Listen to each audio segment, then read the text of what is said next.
प्रिय प्यारे परिवार, प्रिय मित्रों, भाइयों और बहनों, बच्चों और युवाओं, मैं मार्सेलिना होरो हूँ।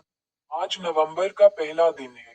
नवंबर 2025 का महीना, जो आज रूपांतरण की प्रार्थना है। हम इन सब के लिए प्रभु के अनुरोध को कभी स्वीकार नहीं करते। कार्तिक माह के शरद ऋतु के दिन जो कुछ भी किया जाता है, हम यीशु के क्रूस की विजय के लिए प्रार्थना सभा में जाते हैं और आपको स्वर्ग पर अधिकार देने के लिए हमारे साथ जुड़ते हैं।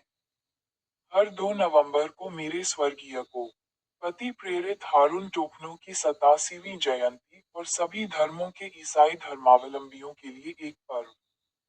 हर 12 नवंबर को मेरे बड़े नाती अरुण पायस माकी की 25वीं जयंती रजत जयंती समारोह। पंडित जवाहरलाल नेहरू के जन्मदिन पर बाल दिवस पर विशेष कार्यक्रम। स्कूल न जाने वाले बच्चों और केवल बड़ों के लिए काम करने वाले लोगों के लिए मंचीय कार्यक्रम। हर 20 नवंबर को दिवंगत दामाद प्रेरित पायस जोआचिम माकी की छठी पुण्यतिथि पर पोते और बेटी के जीवित होने का नाटक। और हर साल के चौथे रविवार को मसीह राजा का पर्व मनाया जाता है। और यह कार्यक्रम कब शामिल होगा? बाइबल का पहला श्लोक, सबोपदेशक अध्याय 11 श्लोक 10।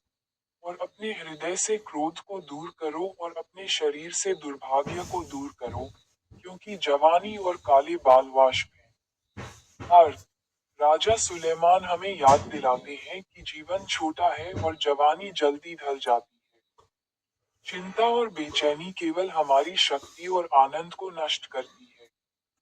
इसके बजाय परमेश्वर हमें बुद्धिमानी, शांति और विश्वास के साथ जीने के लिए कहता है, क्षणिक सुखों पर नहीं, बल्कि शाश्वत उद्देश्य पर ध्यान केंद्रित करते हुए। प्रार्थना, हे प्रभु, मेरे हृदय की उन चिंताओं को दूर कर। मुझे आप पर शांति, विश्वास और आनंद के साथ जीने में मदद कर। मुझे हर पल को आपके हाथों से मिले उपहार के रूप में महत्व देना सिखा। संदेश, अपनी जवानी या अपनी ऊर्जा को भय या क्रोध में बर्बाद न करें। हर दिन कृतज्ञतापूर्वक जिएं, ये जानते हुए कि सच्ची शांति ईश्वर पर भरोसा करने से आती है, सांसारिक सफलता से नहीं। बाइबल का दूसरा पद, निर्गमन अध्याय 14 पद 13। और मूसा ने लोगों से कहा, तुम मत डरो, खड़े रहो और यहोवा का वह उद्धार देखो जो वह आज तुम्हारे लिए करेगा। क्योंकि जिन मिस्रियों को तुम आज देखते हो, उन्हें तुम अनंत काल तक फिर कभी नहीं देखोगे। और जब इज़राइली फिरौन की सेना से भयभीत होकर लाल सागर के सामने खड़े थे, तो मूसा ने साहस और विश्वास के शब्द कहे। परमेश्वर एक चमत्कार करने वाला था। ये पद हमें विश्वास में दृढ़ रहने की याद दिलाता है, तब भी जब बचना असंभव लगे, क्योंकि परमेश्वर हमारे लिए लड़ता है। प्रार्थना, हे शक्तिशाली उद्धारकर्ता, जब मैं भय या बाधाओं का सामना करूं, तो मुझे विश्वास में दृढ़ रहने में मदद करें। मुझे याद दिलाएं कि आप मेरे रक्षक हैं और आपके लिए कुछ भी असंभव नहीं है। संदेश, जब सामने समुद्र हो और पीछे दुश्मन, तो घबराएं नहीं, प्रार्थना करें। परमेश्वर वहां भी रास्ता खोल देता है जहां कोई रास्ता नजर नहीं आता। बाइबल का तीसरा पद, रोमियो अध्याय 1 पद 7 का नाम, रोम में रहने वाले, परमेश्वर के प्रिय और संत कहलाने वाले सभी लोगों को, हमारे पिता परमेश्वर और प्रभु यीशु मसीह की ओर से तुम्हें अनुग्रह और शांति मिले। अर्थ, पौलुस विश्वासियों को अनुग्रह और शांति के आशीर्वाद से नमस्कार करता है।